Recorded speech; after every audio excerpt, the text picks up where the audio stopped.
cette édition. Cette semaine a été célébrée la Journée internationale de la jeunesse. En Côte d'Ivoire, une réunion à l'attention de la jeunesse a été tenue par le gouvernement. Nous parlerons au cours de ce recap de la semaine des cours de vacances et de la conception de la chose par certains enseignants. Ces artisans qui occupaient jusque-là les domaines publics de l'État ont été appelés au déguerpissement. Qu'en est-il de la situation? Nous le verrons dans ce journal. Bonsoir à tous et bienvenue à ce recap de la semaine sur UFC Africa TV. La Journée internationale de la jeunesse est célébrée chaque 12 août en Côte d'Ivoire. Une rencontre entre le gouvernement et la jeunesse a eu lieu le mercredi 11 août au palais de sport de Trècheville. Denis Koumon nous en parle. 2 jours, les 11 et 12 août 2021 pour célébrer la Journée internationale de la jeunesse ici en Côte d'Ivoire. L'événement est marqué par des panels, des conférences-débats de plusieurs responsables d'institutions et chefs d'entreprise. Transformer les systèmes alimentaires, l'innovation des jeunes pour la santé humaine et planétaire, tel est le thème de cette journée internationale. Pour une jeunesse responsable, l'assistance a été édifiée sur les notions de civisme. C'est d'adopter des comportements liés à tout ce qui est vertu en matière de civisme, en matière de cohésion sociale, en matière de respect mutuel et de solidarité. Parce que sans ces vertus-là, on ne peut pas parvenir au développement. Vous prenez les plus grands peuples, vous prenez la Chine, le Japon et autres. On était au même pratiquement indice de développement en 1975. Et c'est parce que chez eux, là-bas, il y a le respect de tout ce qui est loi, normes qui sont parvenus au développement. Donc il faut commencer par respecter tout ça et puis travailler pour qu'on parvienne quand même au développement. C'est un peu le mot que je voudrais adresser à toute cette jeunesse présente. Les jeunes issus des différents quartiers et villes du pays ont effectué nombreux le déplacement. Ils attendent beaucoup de ce genre de rencontres, surtout leur insertion. En tant que jeunes, nous devons préserver les biens du gouvernement. Et en les préservant, nous nous préservons aussi.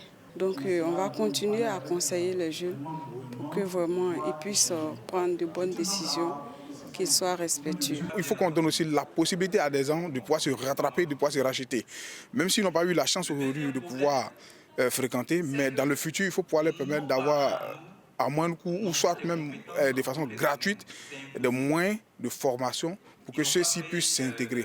Renforcer la capacité des jeunes et leur permettre d'être autonomes, c'est la mission assignée au ministère de la Jeunesse. En initiant ce genre de rencontres, il s'agit d'exhorter les organisations de jeunesse et des groupes communautaires à respecter les symboles de l'État afin de garantir la cohésion sociale. Identifier les chapitres les plus complexes pour l'apprenant et l'aider durant un mois à mieux les aborder en année scolaire, c'est la conception qu'un groupe d'enseignants et d'éducateurs se fait des cours des vacances. Sylvain Talla les a visités au lycée moderne de Grand Bassam. Identifier les difficultés de l'apprenant avant la rentrée scolaire, l'aider à les vaincre en misant sur l'essentiel en un mois, de sorte qu'il affronte le premier trimestre avec énergie. Voilà le fondement des cours de vacances organisés par un collège d'enseignants et d'éducateurs dans l'enceinte du lycée moderne de Grand Bassam. Beaucoup de nos élèves ont témoigné en nous disant que les cours de vacances leur a apporté beaucoup au premier trimestre. Parce qu'on a insisté auprès des professeurs pour dire qu'il faut qu'ils insistent en tant que pédagogue sur ce que peut coller les enfants au premier trimestre. En terminale D, par exemple, on a 12 leçons. Moi, personnellement, mon cours est assez sur les consignes. Et puis, chemin faisant, on peut sélectionner une leçon qui fatigue les enfants à l'examen et puis essayer de les édifier dessus. Par exemple, je fais mon ébudisme, la transmission de caractère héréditaire dans l'espèce humaine. Génétique intervient très souvent au bac et les enfants ont une phobie sérieuse vis-à-vis de cette discipline-là, de cette leçon. Donc, en même temps, je donne les conseils, je donne les dispositions à avoir, mais j'essaie de traiter ce exercice, pas vraiment traiter toutes les leçons pour le bac. Ça sera du faux. Cependant, quelques difficultés sont à relever. Les difficultés, c'est que parmi nos auditeurs, il y en a à qui les parents demandent de venir. Et il y en a qui viennent d'eux-mêmes. Ceux qui se sentent un peu obligés de venir, ils prennent la chose à la légère. Mais ceux qui connaissent l'importance des cours de vacances, quand ils viennent, ils sont attentifs. Au dire de cet enseignant, les choses se passent comme en année scolaire habituelle. L'esprit n'est pas véritablement différent de ce qui se passe en temps de cours normal. Même si quand ils arrivent à leur premier cours, effectivement, ils ont encore l'esprit des vacances, mais rapidement, quand on les met dans le bain, je pense que c'est pareil. Pourquoi avoir choisi de faire les cours de vacances? La réponse de cet élève de 3e ne se fait pas attendre. Pour apprendre mieux pour l'année prochaine, pour améliorer mes cours en 3e l'année prochaine. L'importance des cours de vacances est diversement appréciée. Mais si tant est qu'ils ont cet aspect pédagogique attendu, ils pourraient alors, s'ils sont mieux coordonnés, aider à relever davantage la baisse du niveau scolaire dans notre pays. L'opération de déguerpissement des occupations du domaine public de l'État se poursuit. Après plusieurs communes, c'est au tour de celle de Trècheville et artisans, plus particulièrement les garages anarchiques, en payent les lourds tributs. Le reportage de Christian Gokra.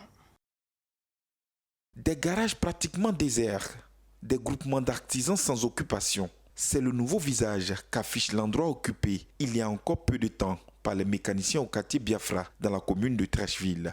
En effet, depuis quelques jours, les autorités municipales ont procédé au déguerpissement des occupations du domaine public de l'État, en particulier les garages anarchiques. À Biafra, ici, depuis 3 ans de cela, le président a donné cette site au roi du Maroc pour pouvoir construire cette belle mosquée-là. Et on n'est plus que 1000 et quelques artisans dessus. Et c'était prévu, on doit nous recaser ailleurs. Le président a confié ce dossier au ministre des Artisanats. Et le ministre des Artisanats, jusqu'à là, le travail n'a pas été fait comme il se doit. Et le mosquée est en train de tirer à sa fin. Et rien n'est fait pour les artisans. Les 1000 et quelques sont restés en clavard. En plus de ça, pour nous tuer même complètement, la mairie, il vient se mettre dans ça. Pour le pauvre gens qui se démettent, doit ramasser les véhicules et tu demandes 150 000 francs pour récupérer les voitures. Nous ne sommes pas d'accord. Pour la plupart, ce sont des garages qui ont été déguerpis et des saisies ont été enregistrées. Les artisans demandent la clémence des autorités municipales pour la restitution des biens matériels emportés. On n'a même pas eu le temps même d'avertir nos clients. Ils sont venus faire une saisie. Et maintenant, on exige qu'on parte payer 130 000 francs par véhicule et puis une main levée de 10 000 chaque véhicule. Vous voyez ce que ça fait. Nous n'avons pas les moyens.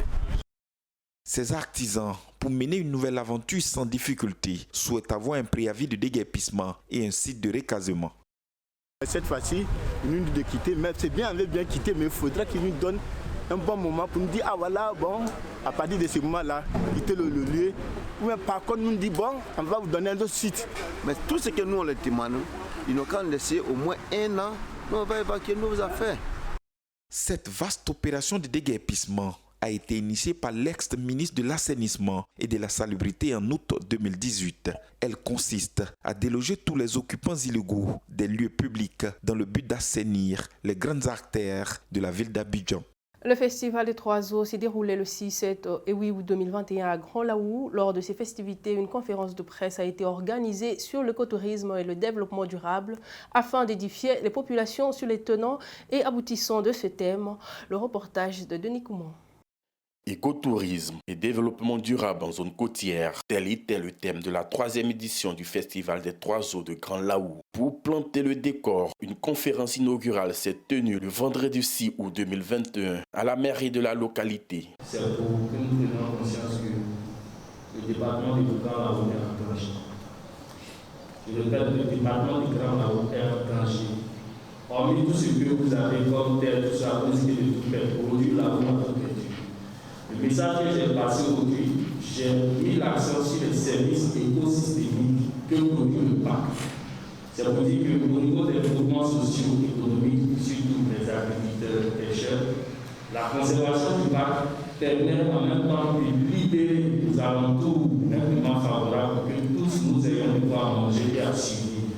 J'ai voulu montrer l'importance des ressources naturelles pour le développement durable. Parce que tout le monde parle de développement durable, on va ailleurs pour chercher les ressources, alors que nous habitons les ressources, nous habitons dans les ressources. Donc c'est pour montrer un peu les richesses que nous avons, à partir desquelles on peut se développer sans même bouger de notre région. Le littoral ivoirien est en danger particulièrement celui de Grand Laou qui subit les affres de l'érosion côtière. Ils invitent donc les acteurs de la ville à une synergie d'action et un changement de mentalité pour préserver l'environnement. On peut sauver des choses, mais il faut faire vite. Parce que tout est en train de partir. On constate qu'il y a une érosion côtière très intense. Les gens coupent les écosystèmes, les mangroves. Les gens pêchent avec des filets non autorisés. On a des comportements néfastes. Il y a l'orpaillage qui détruit les ressources en eau.